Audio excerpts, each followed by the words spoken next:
Luca, you've had a busy summer. Yeah, how do you look back at the summer? Yeah, it was nice. Of course, there's a World Cup game against San Marino, and I had 90 minutes in a friendly against Slovenia. So that was nice. Of course, whenever you get to play for your country, I had the opportunity to have my parents come as well from Canada and to watch me for both games. So that was really nice. Yeah, it was nice to be home, spend time with family, friends, and my girlfriend. So yeah, it was enjoyable, but also it was nice to come back eventually here. So. Yeah, how special is it for you to be an international? Very. Yeah, it's not an experience that everybody gets to have. Really, to represent the country, to say you're one of the best 25, 30 players that can play. So it's something that I take as an honor, something that I dreamt about, and yeah, I cherish every moment I can get to share a dressing room with players of the likes of like Edin Dzeko. With coach, with the selector Sergei Barbares, so it's a really great experience, and I take every moment for what it's worth.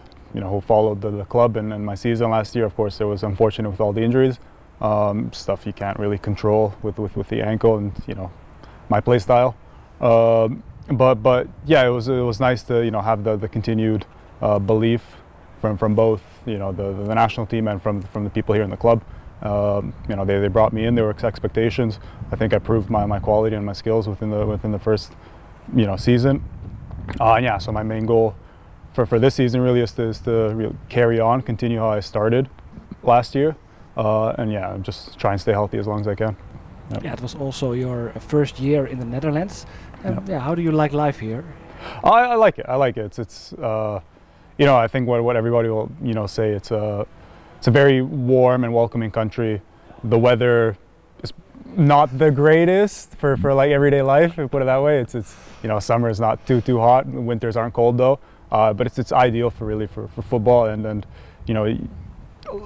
from abroad and from the outside, whoever followed football knew the culture and the history that the Netherlands had, and the impact it had on European football. But once you get here, you really understand it, how it really is a part of the culture and a part of the fabric of the nation. Everybody lives to come to watch their football teams play, and it's really nice to be a part of that, and have a town like Almelo behind me and support me. Yeah, what's the most remarkable thing for living here? The most remarkable thing, the thing that really surprised me is just how everybody speaks English. Honestly, it makes life so much easier. I think everybody that'll come here will say that. But also, yeah, it's while it's not the biggest club and not the biggest town, of course, you feel you have a sold out stadium every single weekend, and that means a lot. That means quite a bit, and especially not playing for one of the giants in the country.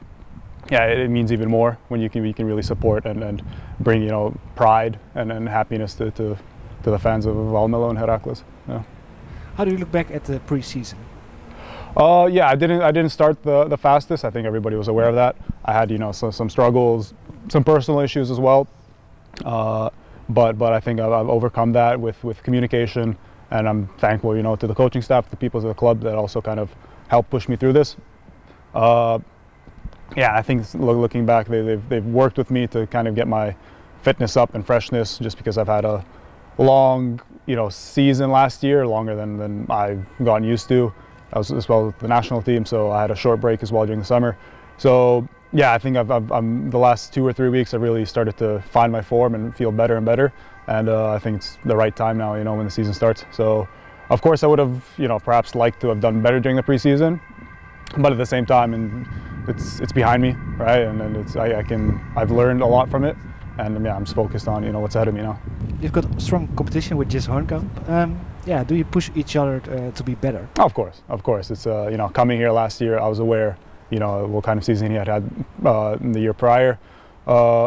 Him along with me, we haven't had luck with injuries, and it was interesting last year how we basically just rotated every little bit. But no, yeah, it's easy to be the main striker when you have nobody really pushing you behind you, and then I think that's also a time where players might enter the comfort zone and maybe lose motivation and then not perform to their peak abilities.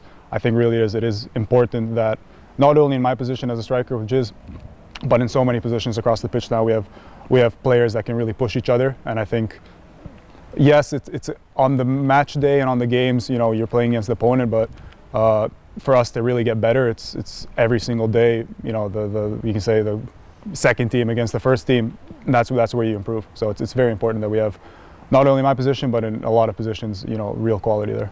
How do you look back on the first games in the competition? Not too fondly, of course. You know, nobody wants to start the season like this. You know, 4-0, 4-1.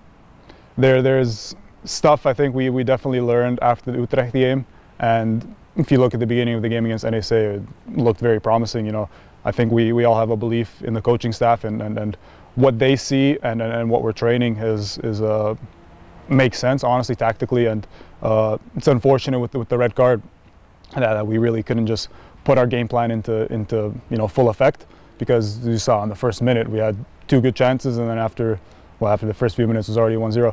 So yeah, I think it's important not to get, you know, too down on ourselves and not too frustrated.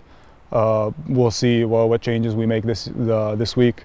Of course, you're going to the arena. You're playing against Ajax, so it's never going to be easy, no matter, you know, what kind of form they're in and what type of, you know, players are playing for them.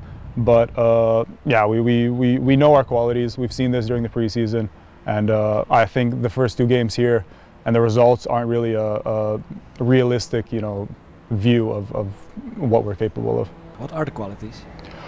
Ooh, many. I especially think it's physically, and I want to say honestly our mentality as well, to really, you know, fight and you know, compete for every single ball and every single you know, duel. You know, maybe individually, if you put us 1-to-1 with other players and other teams, somebody say, oh, I like him more technically, or I like him more.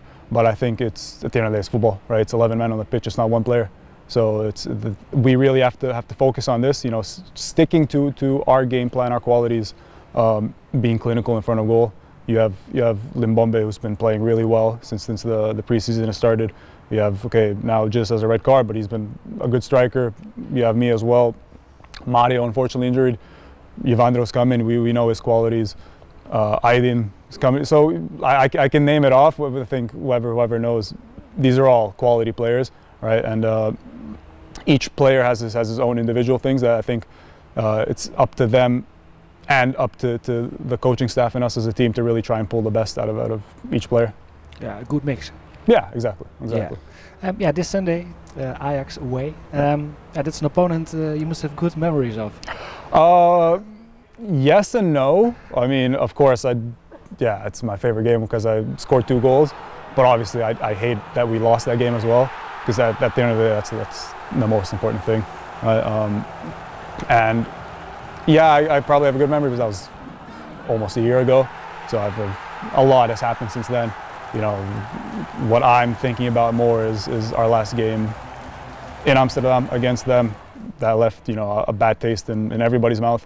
So I think we really want to improve on this. And I think looking back at that game, we had chances, but I think we let them, you know, score a bit too easily. And it was just certain like mentality and focus mistakes then that we can't, you know, allow happen. And we've watched. I think everybody's watched them. We still have to do, you know, some individual analysis and team analysis. But we've already started working on that. So I'm confident we can go over there and get a result. So. Yeah, what's the most important for the team on Sunday for the game? I really think, like you said, the team. Yeah. Right. It's playing as a team, fighting for one another. You know, it's one thing to be friends and off the pitch, you know, go for coffee and all this. But I think really where you prove how much you fight for one another and you love each other is when, you know, somebody might not be pulling his weight. You run for him. You make a challenge for him. You talk. You communicate. You really play for the badge. You don't play for, you know, yourself, right? So that's the most important thing, and you know, you have to have respect for them, but you can't go into the match and think, you know, oh, it's Ajax, and then even if we lose, it doesn't matter, because no, you can't be like this, right? So you go into the match wanting to win. You don't go into the match settling for a draw or anything. So yeah, it's the mentality going there, fighting from the first minute, and, you know, taking the game to them. Good luck. Yeah, thank you. Thank you.